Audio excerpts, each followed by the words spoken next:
Hey, what up guys? Welcome back to the channel. I hope you guys are doing pretty well today. I'm doing a little bit better. You know, the last video I was a little under the weather, but I'm feeling much better now. Let's check into the market real quick. Look like all three of the major indexes are up. So today we're having a green day, a good day inside the market. I found a really good article that I wanted to share with you guys. It's pretty much an article to help change your thought process, and I thought it was really good. So I want to share it with you. So let's get this started. All right, here we go. The title of this article is Why Save More is a Terrible New Year's Resolution. All right, here we go. Nearly 70% of Americans are making money-related New Year's resolutions, and more than half of the people making a New Year's resolution is prioritizing saving more, according to Fidelity Investments 2020 New Year Financial Resolution Study.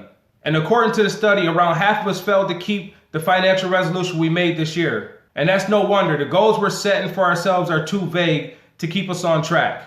Change doesn't come about because people want it so badly. It comes because they plan it out. Donald Edmondson, associate professor at Columbia University and principal investigator for the National Institute of Health Science of Behavior Change. So here's how to make a plan so you can actually accomplish three of the most popular financial resolutions of 2020. So right here we have the goal, save more money. Save more money was the top resolution cited by Fidelity study, with 53% of respondents saying it's their top priority for 2020.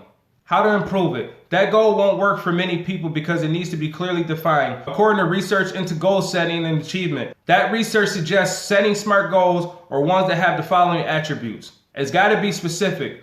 What you will accomplish and how. Make the goal as specific as possible. Save $4,000 over 12 months, not save more money.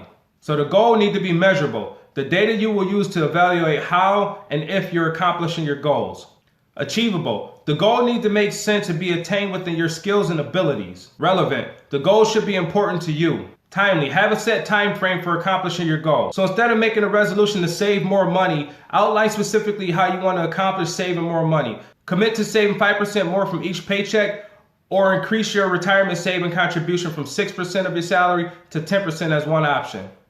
Another tip, focus on improving your personal savings rate. As this article suggests, calculate how much of your post-tax income you saved this year and aim to increase that by an attainable percentage in the new year. So pretty much they want you to keep track with all your finances, and the easiest way to do that is through a budget. And I talk about budgeting inside of my budget breakdown video, link in the description below.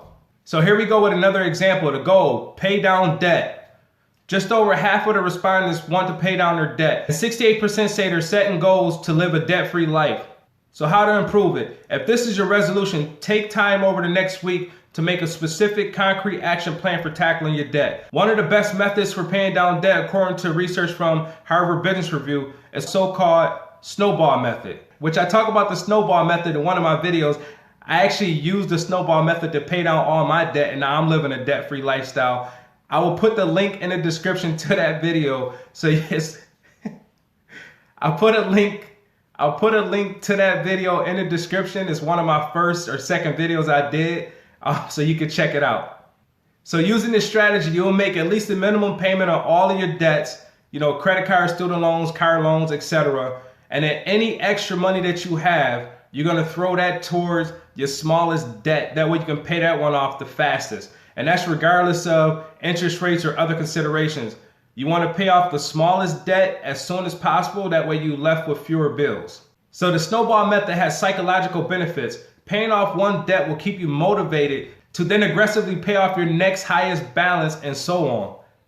Once again, I use this method. It is such a great method. It's so fantastic. I'm not the creator of it. A lot of financial experts know about this method. Link will be in the description. Check that video out, please. Another popular method for paying off debt is the avalanche method. And this one, you focus on paying off the highest interest rate first. Now, mathematically, this will save you more money. It's more beneficial to pay off the highest interest rate compared to the snowball. But you might lose some steam if you're not seeing results quickly.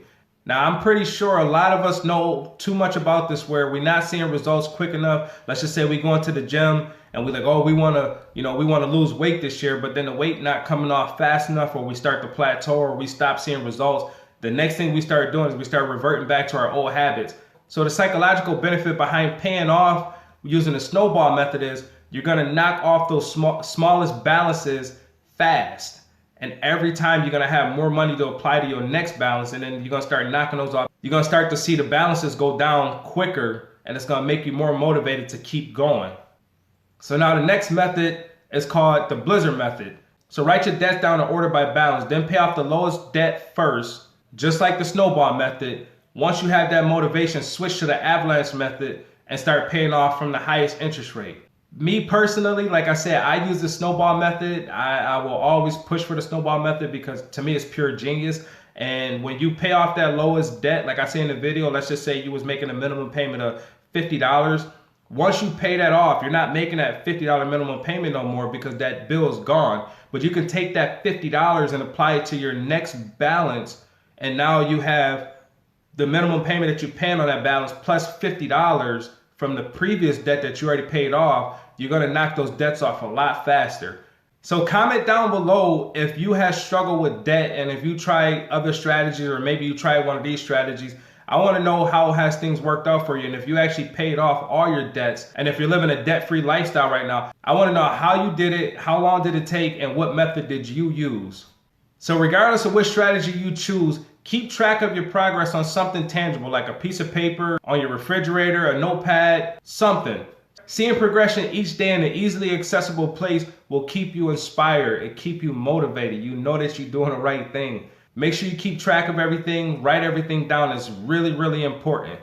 Next, the goal, spend less. More than a third, 35% of respondents surveyed by Fidelity said that they want to spend less in 2020. How to improve it? To actually achieve this goal, you'll need to know how much you typically spend each month in major categories: housing, food, transportation, clothing, entertainment, etc. Budget, people. You gotta budget. Like they're telling you to budget. Even though they're not using the word budget, they're telling you to budget. It's so important to do this. You have to. It's the only way you can get control over your finances and make a difference in your own life.